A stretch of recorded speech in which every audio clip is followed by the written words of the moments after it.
Dans une société d'abondance comme la nôtre au Québec, lorsqu'on évoque la période de Noël et qu'on lui associe l'existence de personnes vivant dans la pauvreté, cela suscite diverses réactions et de nombreuses questions.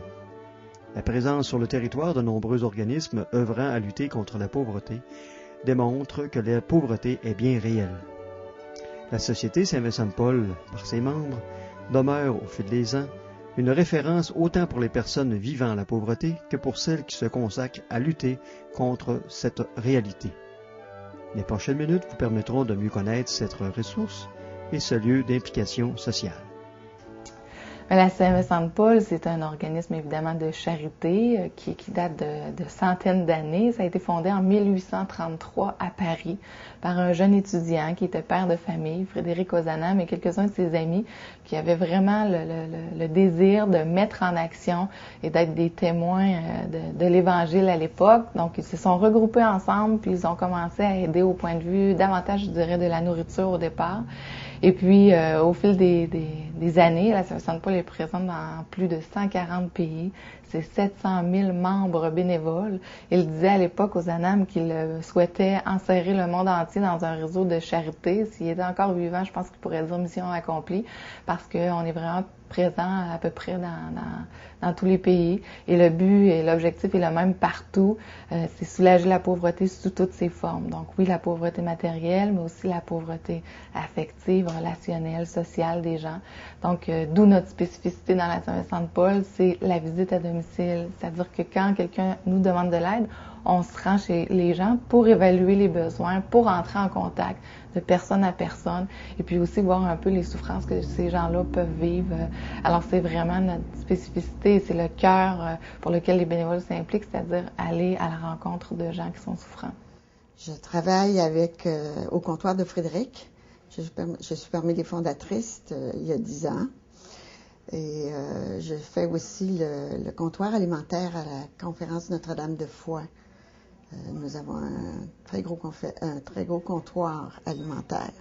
Nous recevons 115 familles toutes les 2 semaines. La structure de la Saint-Vincent-de-Paul est la suivante, c'est-à-dire qu'ici, on se trouve à être le siège social de la Saint-Vincent-de-Paul, on est dans Limoilou. Le rôle ici que nous avons comme salariés, c'est de supporter l'ensemble des bénévoles de notre territoire. Les bénévoles, à la base, s'impliquent dans ce qu'on appelle les conférences, et c'est le mot qu'avait utilisé Frédéric Ozanam à la base, une conférence de charité. Donc, les conférences correspondent au territoire des paroisses. Alors, le lien de la Société Saint-Vincent-de-Paul avec l'Église, c'est évidemment que nos personnes bénévoles, ce sont pour la plupart des croyants qui ont le goût de mettre en action l'Évangile. Donc ça, à la base, évidemment, on a beaucoup de nos bénévoles qui s'impliquent parce qu'ils croient fortement. Et ensuite, il y a beaucoup de locaux qui nous sont prêtés dans les églises pour diminuer les frais d'administration. Mais on est quand même un organisme qui est indépendant là, à l'Église. Donc, on est un organisme de charité avec nos statuts, nos règlements qui sont propres. Par contre, évidemment, l'Église catholique devient un partenaire quand on fait différents événements, nous prête des locaux, nous prête des églises des fois pour faire des concerts bénéfices et tout, et nous permettent aussi de faire quelques quêtes parce que comme la Saint-Vincent-de-Paul n'est pas un organisme subventionné par le gouvernement ni par Centraide, eh bien le fait d'avoir accès à quelques quêtes spéciales pour la Saint-Vincent-de-Paul dans les lieux de culte, bien évidemment, ça amène des fonds parce que dans les conférences paroissiales, les 2 principales sources sont évidemment les quêtes aux églises et la traditionnelle guignolée porte-à-porte, nos bénévoles avec les mitaines rouges là, dans le temps des fêtes là, qui chantent la chanson de la guignolée. Bien, c'est vraiment ces sous-là qui demeurent dans la paroisse et qui permettent d'aider les gens des quartiers respectifs. Vous savez, on vit dans un contexte où, à Noël, tout le monde est en fête, c'est merveilleux, c'est extraordinaire, bon, faut faire ci, faut faire ça, faut en ajouter, faut l'acheter. Mais la personne qui est démunie, elle peut pas suivre, là. Et on fait plus de 4000 paniers à peu près, le bonhomme allant à chaque année durant la période des fêtes. Et je vous dirais que c'est important la période des fêtes Surtout pour les enfants. On sait comment Noël, c'est une fête d'enfants, comment Noël, c'est magique.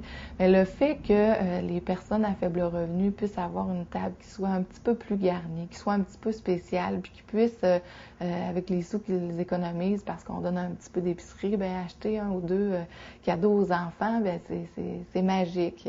Donc, c'est important, mais je vous dirais que de plus en plus, on essaie d'avoir le discours que les besoins sont là, évidemment, à l'année. Mon mandat principal est l'organisation des activités de financement pour l'ensemble de nos projets jeunesse. Alors, le but est ramasser des sous pour qu'on puisse en redistribuer le plus possible là, pour nos projets.